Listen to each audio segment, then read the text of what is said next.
नमस्कार साथियों, मैं सीमा यादव। उम्मीद करती हूँ आप सभी अच्छे होंगे। शुरू करते हैं सेवा सदन का अगला भाग। सुमन पर यह रहस्य सने सने खुलता जाता था। एक बार जीतन कहार शर्मा जी के यहाँ से सदन के लिए कुछ सौगात लेकर आया। इसके पहले भी वह कई बार आया था, लेकिन उसे देखते ही सुमन छिप जाया करती थी। अब की जीतन की निगाह उस पर पड़ गई। फिर क्या था, उसके पेट में चूहे दौड़ने लगे। वह पत्थर खाके तो पचा सकता था, लेकिन कोई बात पचाने की उसमें शक्ति न थी। मल्लाहों के चौधरी के पास चिलम पीने के बहाने गया और सारी राम कहानी सुनाया। अरे यह तो कस्बीन है, खसम ने घर से निकाल दिया, यानी कि पति ने घर से निकाल दिया। तो हमारे यहाँ खाना पकाने लगी, वहाँ से निकाली गई तो चौक में हरजाईपन करने लगी। अब देखता हूँ तो यहाँ विराजमान है। चौधरी सन्नाटे में आ गया। मल्लाहिनों में भी इशारेबाजियाँ होने लगी। उस दिन से कोई मल्लाह सदन के घर पानी न पीता। उनकी स्त्रियों ने सुमन के पास आना जाना छोड़ दिया। इसी तरह एक बार लाला भगत राम ईंटों की लदाई का हिसाब करने आए। प्यास मालूम हुई तो मल्लाह से पानी लाने को कहा। मल्लाह कुएं से पानी लाया। सदन के घर में बैठे हुए बाहर से पानी मंगाकर पीना सदन की छाती में छुरी मारने से कम न था। अंत में दूसरा साल जाते जाते यहाँ तक नौबत पहुंची कि सदन जरा जरा सी बात पर सुमन से झुंझला जाता और कुछ कहे न कहे पर उसके मन के भाव झलक ही पड़ते थे। सुमन को मालूम हो रहा था कि अब मेरा निर्वाह यहाँ न होगा। उसने समझा था कि यहाँ बहन बहनोई के साथ जीवन समाप्त हो जाएगा। उनकी सेवा करूँगी, टुकड़े खाऊंगी और एक कोने में पड़ी रहूँगी। इसके अतिरिक्त जीवन में अब उसे कोई लालसा न थी। लेकिन हाशोक यह तख्ता भी उसके पैरों के नीचे से खिसक गया और अब वह निर्दयी लहरों की गोद में थी।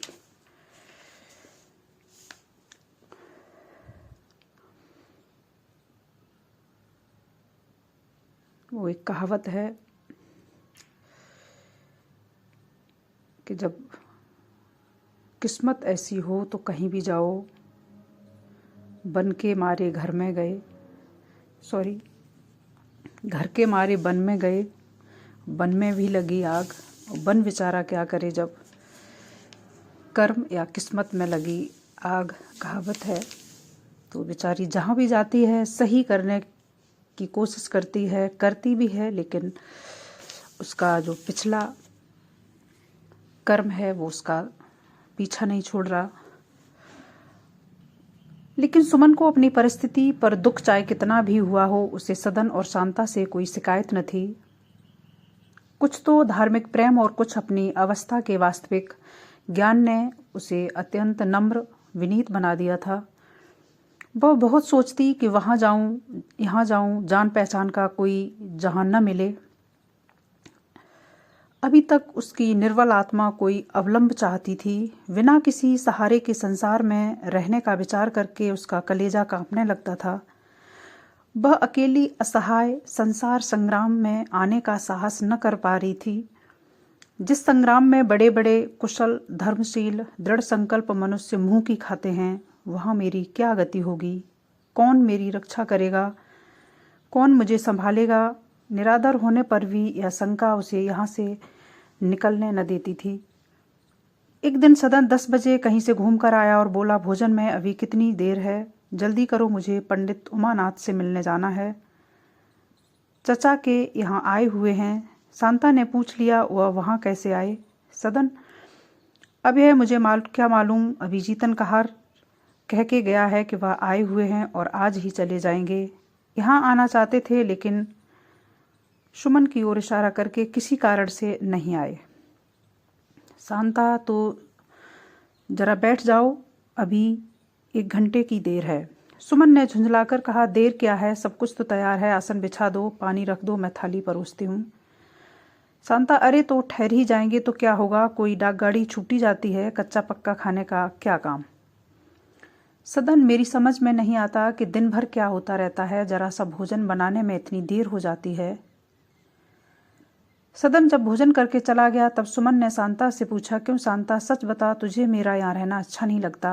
तेरे मन में जो कुछ है वह मैं जानती हूँ, लेकिन तू जब तक अपने मुंह से मुझे दुत्कार न देगी मैं जाने का नाम न लूँगी। मेरे लिए कहीं ठिकाना नहीं है।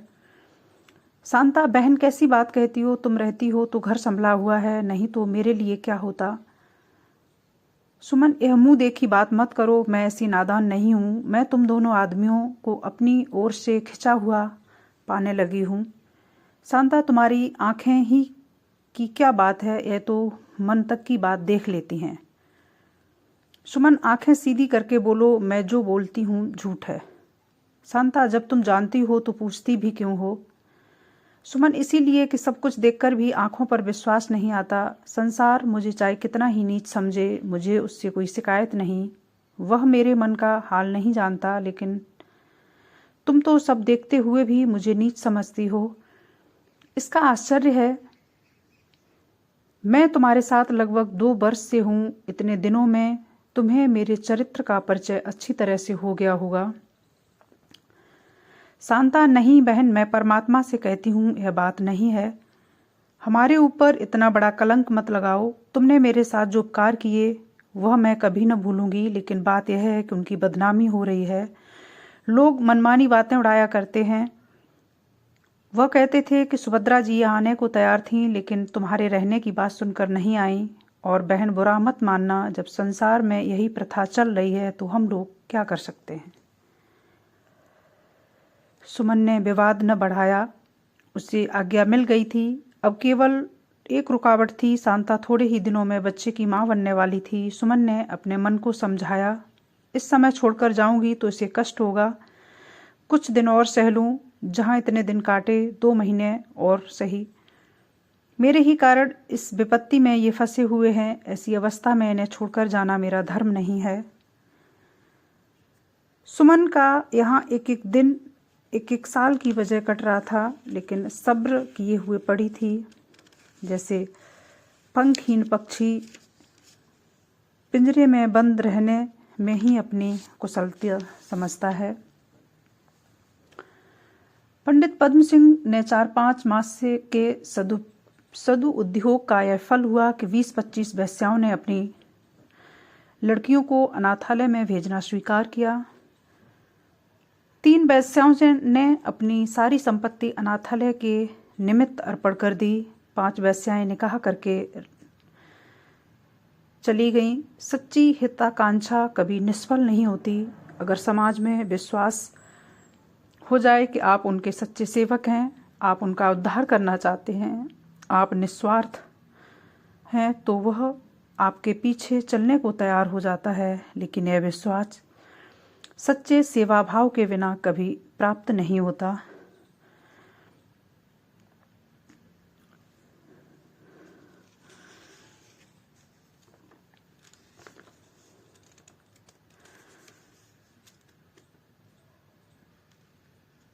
एक दिन मदन सिंह दरवाजे पर बैठे हुए प्रेम सागर पढ़ रहे थे। कृष्ण की बाल लीला में उन्हें बच्चे का सा आनंद आ रहा था। संध्या हो गई। अक्षर सूझ न पड़ते थे, पर उनका मन ऐसा हुआ कि उठने की इच्छा न होती। अकस्मात कुत्तों के भौंकने ने किसी नए आदमी के गांव में आने की सूचना दी। मदन सिंह की छाती धड़कने लगी। कहीं सदन तो नहीं आ रहा। किताब बंद करके उठे तो पद्म सिंह को आते देखा। पद्म सिंह ने उनके चरण छुए, फिर दोनों भाइयों में बातचीत होने लगी। मदन सिंह, सब कुशल है? पद्म सिंह, जी हाँ, ईश्वर की दया है। मदन सिंह, भला उस बेईमान की भी कोई खोज खबर मिली?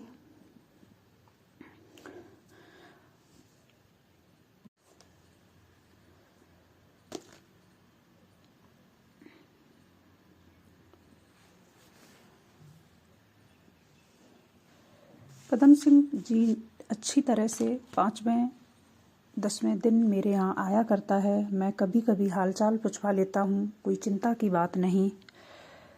मदन सिंह, भला वह पापी कभी हम लोगों की भी चर्चा करता है या बिल्कुल मरा समझ लिया? क्या आने के लिए उसका दिल बिल्कुल भी नहीं कर रहा? अपना घर द्वार ले, अपना घर संभाले। सुनता हूँ वहाँ मकान बनवा रहा है, वह तो वहाँ रहेगा और यहाँ कौन रहेगा, या मकान किसके लिए छोड़े दे रहा है। पदम सिंह जी नहीं, मकान वकान नहीं बनवाया, वह आपसे किसी ने झूठ कह दिया है। हाँ, चूने की कल खड़ी कर ली है और यह भी मालूम हुआ है कि नदी पार थोड़ी सी ज़मीन भी लेना चाहता है। मदन सिंह तो उससे कह देना पहले आकर इस घर में आग लगा जाए, तब वहाँ जगह ज़मीन ले। पदम सिंह, यह आप क्या कहते हैं? वह केवल आप लोगों की अप्रसन्नता के भय से नहीं आता। आज उसे मालूम हो जाए कि आपने उसे क्षमा कर दिया तो सिर के बल दौड़ा आएगा। मेरे पास आता है तो घंटे आप ही की बातें करता रहता है। आपकी इच्छा हो तो कल ही चला आए। मदन सिंह, नहीं, मैं उसे नहीं बुलाता। हम उसके कौन होते हैं जो यहाँ आएगा, लेकिन यहाँ आए तो कह देना जरा पीठ मजबूत करके आए। उसे देखते ही मेरे सिर पर शैतान सवार हो जाएगा और मैं डंडा लेकर लग पड़ूंगा। मूर्ख, मुझसे रूठने चला है। तब नहीं रूठता था जब पूजा के समय पोथी पर राल टपकाता था, खाने की थाली के पास पेशाब करता था, उसके मारे कपड़े साफ तक न पहन पाते थे। उजले कपड़ों को तरस रह जाता था। मुझे साफ कपड़े पहने देखता तो बदन से धूल मिट्टी लपेट कर आया सिर पर सवार हो जाता। तब क्यों नहीं रूठा? आज रूठने चला है। अब की पाऊँ तो ऐसी कनेठी दूं कि छठी का दूध याद आ जाए। दोनों भाई घर आ गए। भामा बैठी गाय को भूसा खिला रही थी और सदन की दोनों बहनें खाना पकाती थीं। भामा देवर को देखते ही खड़ी हो गई और बोली, भल, तुम्हारे दर्शन तो हुए, 4 पग पर रहते हो और इतना भी नहीं होता कि महीने में 1-2 बार जाकर देख आएं घर वाले मरे हैं कि जीते हैं। कहो कुशल से तो हो। पदम सिंह, हाँ, सब तुम्हारा आशीर्वाद है। कहो खाना क्या बन रहा है? मुझे इस वक्त खीर हलवा और मलाई खिलाओ तो वह सुख संवाद सुनाऊं कि फड़क जाओ, पोता मुबारक हो। भामा के मलिन मुख पर आनंद की लालिमा छा गई। आंखों में पुतलियां पुष्प की समान खिल उठी। बोली, चलो घी शक्कर के मटके में डुबा दूं, जितना खाते बने उतना खाओ। मदन सिंह ने मुंह बनाकर कहा, यह तुमने बुरी खबर सुनाई। क्या ईश्वर के दरबार में उल्टा न्याय होता है? मेरा बेटा छिन जाए और उसे बेटा मिल जाए। अब वह 1 से 2 हो गया। मैं उससे कैसे जीत सकता हूँ? हारना पड़ा, यह मुझे अवश्य खींच ले जाएगा। मेरे तो कदम अभी से उखड़ गए। सचमुच ईश्वर के यहाँ बुराई करने पर भलाई होती है। उल्टी बात है कि नहीं? लेकिन अब मुझे चिंता नहीं, सदन जहाँ चाहे जाए। ईश्वर ने हमारी सुन ली। कै दिन का हुआ? पदम सिंह, आज चौथा दिन है। मुझे छुट्टी नहीं मिली, नहीं तो पहले ही दिन आ जाता। मदन सिंह, क्या हुआ? छठी तक पहुंच जाएंगे, धूमधाम से छठी मनाएंगे। बस कल चलो। भामा फूली न समाती थी, हृदय पुलकित हो उठा। जी चाहता था कि किसे क्या दे दूं, क्या लुटा दूं। जी चाहता था। घर में सोहर उठे, दरवाजे पर शहनाई बजे, पड़ोसने बुलाई जाएं, गाने बजाने की मंगल ध्वनि से गांव गूंज उठे। उसे ऐसा ज्ञात हो रहा था कि मानो आज संसार में कोई असाधारण बात हो गई है। मानो संसार संतानहीन है और एक मैं ही पुत्र पौत्रवती हूँ। एक कहावत लागू होती है कि मूल से ज़्यादा प्यारा ब्याज होता है। तो बड़ों को ये सच है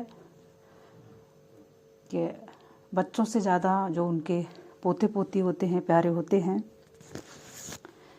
सारी बुराइयाँ, सारी प्रथाएं, परंपराएं एक तरफ, लेकिन जब बच्चों के बच्चे होते हैं तो उनका प्यार एक अलग ही होता है, क्योंकि वो उनके साथ खुद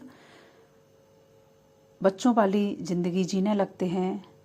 जब स्वयं के बच्चे होते हैं तो इंसान इतनी आपाधापी में होता है कि कैसे बड़े बच्चे हो रहे हैं, काम करना, फिर खिलाना पिलाना, बहुत सारी चीज़ें। लेकिन जब वही पोते पोती आते हैं तो इंसान कुछ चीज़ों से तब तक फ्री हो लेता है, तो उनके साथ अपनी ज़िंदगी को जीते हुए दोबारा से देखता है।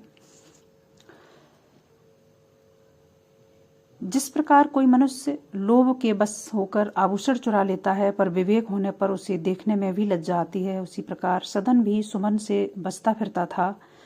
इतना ही नहीं, वह उसे नीची दृष्टि से भी देखता था, उसकी उपेक्षा करता था। वह सोचता था, इसी सुमन के कारण मैं वो घर से निकाला गया हूँ, इसी ने मुझे वह वनवास दे रखा है, इसी ने मेरे लिए सिर पर यह मुसीबत ढा दी। प्रेम की पहली उमंग में उसने उसका बनाया हुआ भोजन खा लिया था, पर अब उसे बड़ा पछतावा होता। वह चाहता था कि किसी प्रकार इससे गला छूट जाए। यह वही सदन है जो सुमन पर जान देता था, उसकी मुस्कान पर, मधुर बातों पर, कृपा कटाक्ष पर अपना जीवन तक न्यौछावर करने को तैयार था। पर सुमन आज उसकी दृष्टि में कितनी गिर गई, वह स्वयं अनुभव करके भी भूल जाता था कि मानव प्रकृति कितनी चंचल है। ये सच है कि वो उसका आकर्षण था, एक उम्र का वो पड़ाव, युवा जब हो रहा होता है तो उस समय उसको उसमें सारी अच्छाइयाँ ही अच्छाइयाँ सुमन में दिखती थीं। वो जो कहने को उसके पैरों से वो नाक भी रगड़ने को तैयार था। लेकिन आज वही, जब इंसान थोड़ा ढलता है, थोड़ा जिम्मेवारियों में, सामाजिकता में आता है, तो वही चीज़ें उसे जहर के समान बुरी लगती हैं। एक जीवंत उदाहरण है सुमन का। तो इंसान को संभल के चलना चाहिए। उम्र के पड़ाव तो आते जाते रहते हैं, लेकिन जो हमारा सामाजिक परिवेश है वो नहीं बदलता, उसका नज़रिया नहीं बदलता, क्योंकि वो जिस तरीके से चले आ रहे हैं वो वही सोच रखते हैं। तो वक्त के हिसाब से नहीं, सामाजिक परिवेश के हिसाब से हमें चलना चाहिए। सीखना चाहिए कि समाज क्या हो रहा है, कैसे आगे बढ़ रहा है, गलत और सही दोनों का यहाँ फल हमेशा मिलता है, जैसा सुमन को मिल रहा है। उसको तो कोई समझाने वाला नहीं था, उसकी जो स्थिति है वो बिल्कुल विपरीत। जैसे वो ठोकरें खाती रही, कोशिश की उसने खुद को बचाने की, बहुत सारी चीज़ें उसने फेस की, लेकिन हमारा कर्तव्य है कि अपने बच्चों को उन्हें समझाएं, क्योंकि जिन पलों से हम गुजर चुके हैं वो हम बच्चों को अच्छे से समझा सकते हैं कि इस उम्र पे कैसा अनुभव होता है, क्या होता है, सही क्या है और गलत क्या है। ज़रूर समझाना चाहिए।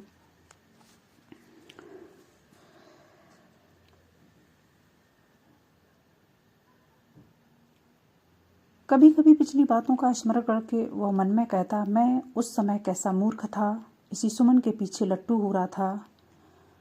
वह अब अपने चरित्र पर घमंड करता। नदी के तट पर वह नित्य स्त्रियों को देखा करता था, पर कभी उसके मन में कुभाव न पैदा हुआ। सदन इसे अपना चरित्र बल समझता था। लेकिन जब गर्भिणी शांता के प्रसूति का समय निकट आया और वह बहुधा अपने कमरे में बंद मलिन स्थिति पड़ी रहने लगी, तो सदन मालूम हुआ कि मैं बहुत धोखे में था। जिसे मैं चरित्र बल समझता था वो वास्तव में मेरी तृष्णाओं के संतुष्ट होने का फल मात्र था। अब वह काम पर से लौटता तो शांता मधुर मुस्कान के साथ उसका स्वागत न करती। वह अपनी चारपाई पर पड़ी रहती। कभी उसके सिर में दर्द होता, कभी शरीर में, कभी ताप चढ़ जाता, कभी मतली होने लगती। उसका मुख चंद्र कांतिहीन हो गया। मालूम होता था शरीर में रक्त ही नहीं। सदन को उसकी यह दशा देखकर दुख होता। वह घंटों उसके पास बैठकर उसका दिल बहलाता, लेकिन उसके चेहरे से मालूम होता कि उसे यहाँ बैठना अखर रहा है। वह किसी न किसी बहाने वहाँ से जल्दी निकल जाता। उसकी विलास तृष्णा ने मन को फिर से चंचल करना शुरू कर दिया। कुवासनाएं उठने लगीं। वह युवती मल्लाहिनों से हंसा करता। गंगा तट पर जाता तो नहाने वाली स्त्रियों को कुदृष्टि से देखता। यहाँ तक कि एक दिन इस वासना से विह्वल होकर वह दाल मंडी की ओर चला। वह कई महीनों से उधर नहीं आया था। 8 बज गए थे। काम भोग की प्रबल इच्छा उसे बढ़ाए लिए जाती थी। उसका ज्ञान और विवेक इस समय इस आवेग के नीचे दब चुका था। वह कभी 2 पग आगे चलता, कभी चुपचाप खड़ा होकर कुछ सोचता और पीछे फिरता, लेकिन 2-4 कदम चलकर वह फिर लौट पड़ता। इस समय उसकी दशा उस रोगी की सी हो रही थी जो मीठे पदार्थ को सामने देखकर उस पर टूट पड़ता है और पथ्यापथ का विचार नहीं करता।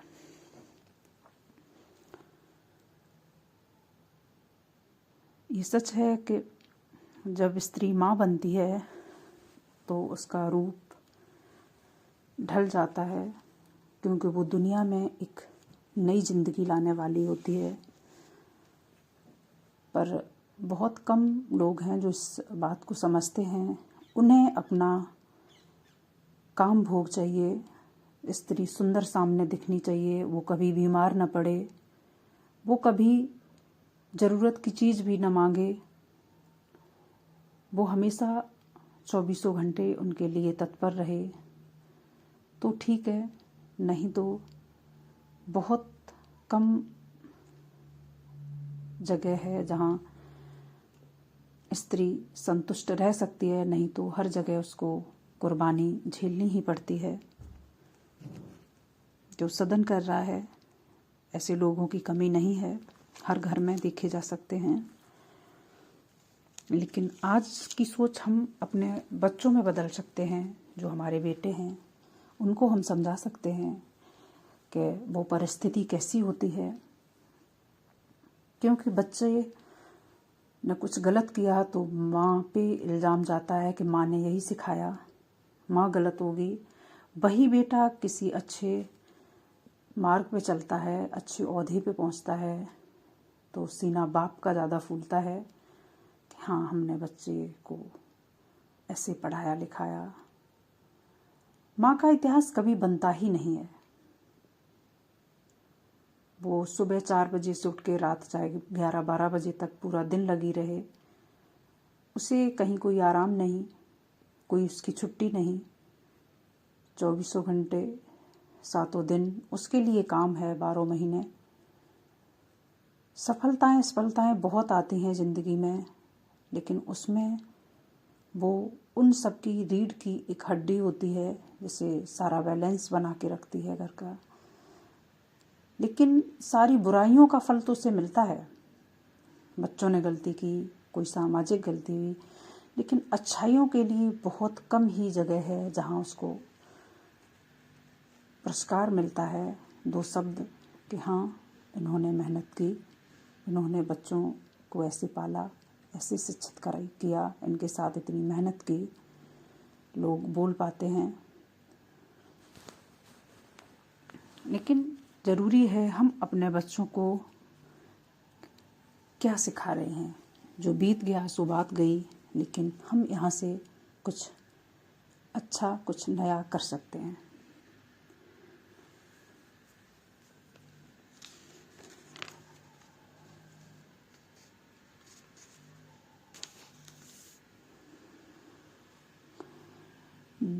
दयामयी भारत को अपनाओ, तब वियोग से व्याकुल है माँ, सत्वर धैर्य धराओ।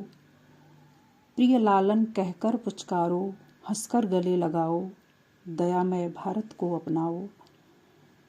सोए आर्य जाति के गौरव, जननी फेर जगाओ। दुखड़ा पराधीन रूपी बेड़ी काट बहाओ, दयामय भारत को अपनाओ। संध्या का समय है। आकाश पर लालिमा छाई हुई है और मंद मंद वायु गंगा की लहरों पर क्रीड़ा कर रही है, उन्हें गुदगुदा रही है। वह अपने करुण नेत्रों से मुस्कुराती है और कभी कभी खिलखिलाकर हंस पड़ती हैं। तब उसके मोती के दांत चमक उठते हैं। सदन का रमणीय झोपड़ा आज फूलों और लताओं से सजा हुआ है। दरवाजों पर मल्लाहों की भीड़ है। अंदर उनकी स्त्रियां बैठी सोहर गा रही हैं। आंगन में भट्टी खुदी हुई है और बड़े बड़े हंडे चढ़े हुए हैं। आज सदन के नवजात पुत्र की छठी है। यह उसी का उत्सव है। लेकिन सदन बहुत उदास दिखाई देता है। वह सामने के चबूतरे पर बैठा हुआ गंगा की ओर देख रहा था। उसके हृदय में भी विचार की लहरें उठीं। ना वह लोग ना आएंगे, आना होता तो आज 6 दिन बीत गए, आ जाते। यदि मैं जानता कि वे ना आएंगे तो मैं चाचा से भी यह समाचार न कहता। उन्होंने मुझे मरा हुआ समझ लिया है। वह मुझसे कोई सरोकार नहीं रखना चाहते। मैं जीऊँ या मरूँ उन्हें परवाह नहीं है। लोग ऐसे अवसर पर अपने शत्रुओं के भी घर जाते हैं। प्रेम से ना आते, दिखावे के लिए ही आते, व्यवहार के तौर पर आते। मुझे मालूम तो हो जाता कि संसार में मेरा कोई है। अच्छा ना आए, इस काम से छुट्टी मिली तो एक बार मैं स्वयं जाऊंगा और सदा के लिए निपटारा कर आऊँगा। लड़का कितना सुंदर है, कैसे लाल लाल होठ हैं, बिल्कुल मुझी को पड़ा है। हाँ, आंखें शांता की हैं, मेरी ओर कैसे ध्यान से टुक टुक ताकता है। दादा को तो मैं नहीं कहता, लेकिन अम्मा उसे देखें तो एक बार गोद में अवश्य ही ले लेंगी। एकाएक सदन के मन में यह विचार हुआ, अगर मैं मर जाऊं तो क्या हो, इस बालक का पालन कौन करेगा? कोई नहीं। नहीं, मैं मर जाऊं तो दादा को अवश्य उस पर दया आएगी। वह इतने निर्दयी नहीं हो सकते। जरा देखूं सेविंग बैंक में मेरे कितने रुपए हैं। अभी तक 1000 भी पूरा नहीं, ज़्यादा नहीं। अगर 50 रुपये महीना भी जमा करता जाऊं तो साल भर में 600 रुपये हो जाएंगे। ज्यों ही 2000 रुपये पूरे हो जाएंगे, घर बनवाना शुरू कर दूंगा। 2 कमरे सामने, 5 कमरे भीतर, दरवाजे पर मेहराबदार साइवान, पटाव के ऊपर 2 कमरे हों तो मकान अच्छा हो। कुर्सी ऊंची रहने से घर को शोभा बढ़ जाती है। कम से कम 5 फुट की कुर्सी दूंगा।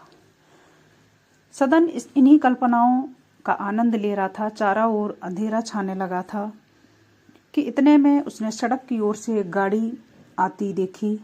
उसकी दोनों लालटेनें बिल्ली की आंखों की तरह चमक रही थीं। कौन आ रहा है? चाचा साहब के सिवा कौन होगा? मेरी और है ही कौन मेरा? इतने में गाड़ी निकट आ गई। उसमें से मदन सिंह उतरे। इस गाड़ी के पीछे एक और गाड़ी थी। सुभद्रा और भामा उसमें से उतरी। सदन को दोनों बहनें भी थीं।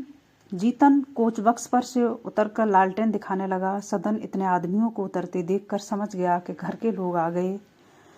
वह उनसे मिलने के लिए नहीं दौड़ा। वह समय बीत चुका था जब वह उन्हें मनाने जाता।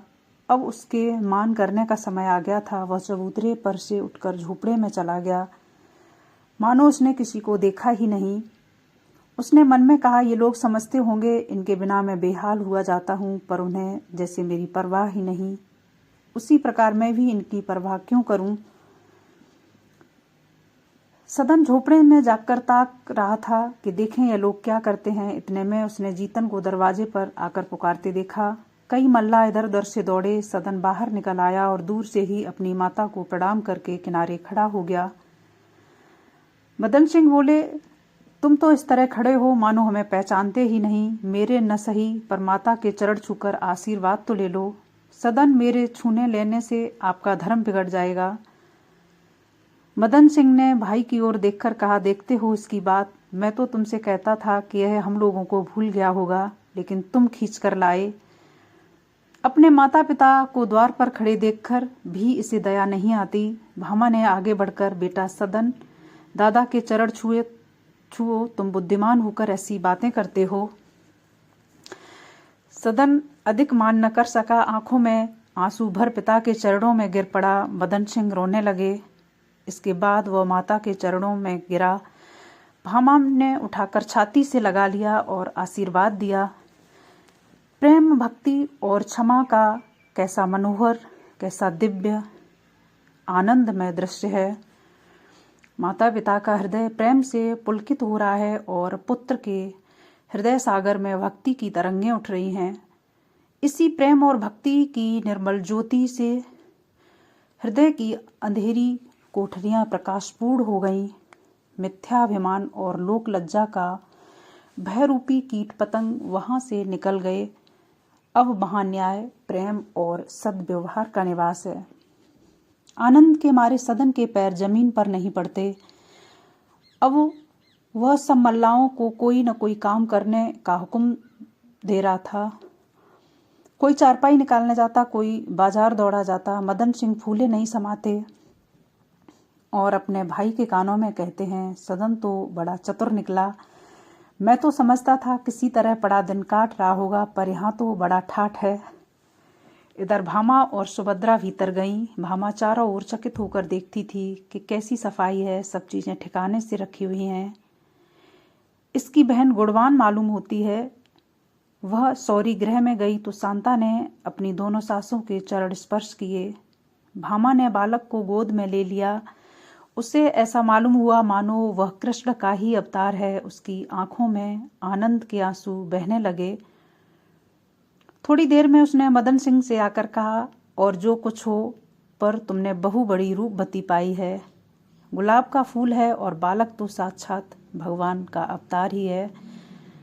मदन सिंह ऐसी तेजस्वी न होता तो मदन सिंह को कैसे खींच लाता। भामा बहु बड़ी सुशील मालूम होती है। मदन सिंह तभी तो सदन ने उसके पीछे माँ बाप को त्यागा था। सब लोग अपनी अपनी धुन में मग्न थे, पर किसी को सुध न थी कि अभागिन सुमन कहाँ है। सुमन गंगा तट पर संध्या करने गई थी। जब वह लौटी तो उसे झोपड़े के द्वार पर गाड़ियां दिखीं। दरवाजे पर कई आदमी बैठे थे। पदम सिंह को पहचाना, समझ गई कि सदन के माता पिता आ गए। वह आगे न बढ़ सकी। उसके पैरों में बेड़ी सी पड़ गई। उसे मालूम हो गया कि अब यहाँ मेरे लिए स्थान नहीं है, अब यहाँ से मेरा नाता टूटता है। वह मूर्तिवत खड़ी सोचने लगी कि कहाँ जाऊं। इधर एक मास से शांता और सुमन में बहुत मनमुटाव हो गया था। वही शांता जो विधवा आश्रम में दया और शांति की मूर्ति बनी हुई थी, अब सुमन को जलाने और रुलाने पर तत्पर रहती थी। उम्मीदवारी के दिनों में हम जितने विनयशील और कर्तव्यपरायण होते हैं, उतने ही अगर जगह पाने पर बने रहें तो हम देवतुल्य हो जाएं। उस समय शांता को सहानुभूति की जरूरत थी। प्रेम की आकांक्षा ने उसके चित्त को उदार, कोमल और नम्र बना दिया था, पर अब अपना प्रेम रत्न पाकर किसी दरिद्र से धनी हो जाने वाले मनुष्य की भांति उसका हृदय कठोर हो गया था। उसे भय खाए जाता था कि सदन कहीं सुमन के जाल में न पड़ जाए। सुमन के पूजा पाठ, श्रद्धा, भक्ति का उसकी दृष्टि में कुछ भी मूल्य न था। वह उसे पाखंड समझती थी। सुमन सिर में तेल मलने या साफ कपड़ा पहनने के लिए तरस जाती थी। शांता इसे समझती थी। वह सुमन के आचार व्यवहार को बड़ी तीव्र दृष्टि से देखती रहती थी। सदन से जो कुछ कहना होता सुमन शांता से कहती। यहाँ तक कि शांता भोजन के समय भी रसोई में किसी न किसी बहाने आ बैठती। वह अपने प्रसवकाल के पहले सुमन को किसी भांति यहाँ से टालना चाहती थी, क्योंकि सौरी गृह में बंद होकर सुमन की देखभाल न कर सकेगी। उसे और सब कष्ट सहना मंजूर था, पर यह दाह न सह सकती थी।